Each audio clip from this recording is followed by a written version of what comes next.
रात्रीचे 2:15 वाजलेत आणि जेवणाचा मेनू बघा, कढी पकोडा आणि भाकरी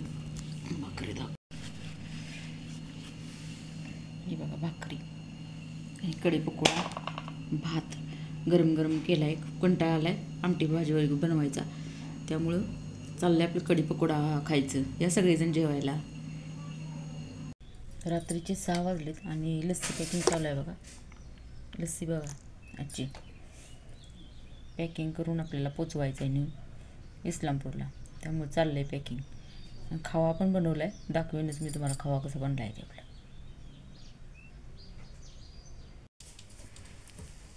लस्सी पॅकिंग झालं आहे. आता ही 7 वाजत आले संध्याकाळचे, एवढं झालं हे करून. 6:45 वाजलेत आणि लस्सी सगळे आपले भरून पॅकिंग करून ही बल्कमध्ये सगळी अशी भरून ठेवल्या बघा.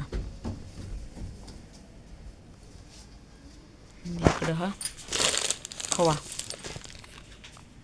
पण आपला रेडी. आणि इकडे पनीर.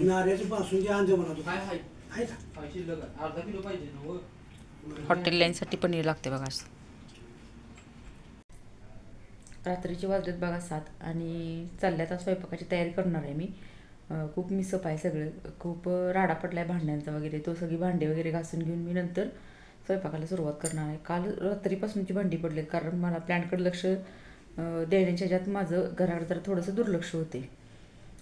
तुम्हाला मला सांगायचं काय होतं, काल मी हे केलेलं लहान मुलांचं तोडवाल्यांच्या तोडीसाठी आलेल्यांच्यासाठी त्यांना मी आईस्क्रीम दिलं खायला आणि फक्त शूट घेतलेलं. मी ती शूट का घेतलं आणि मी ती ह्याला व्हिडिओमध्ये का टाकलं, कारण मला तो एक हॅपी मुमेंट मला तुमच्याबरोबर शेअर करायची होती, म्हणून मी ती ही टाकलेलं फक्त. दुसरं काय म्हणजे आपण एखाद्याला जर मदत केली तर ती ही करू नये, म्हणजे जगाला दाखवू नये असं म्हणतात.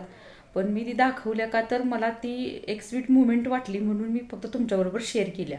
फक्त एवढंच ह्याच्यासाठी फक्त.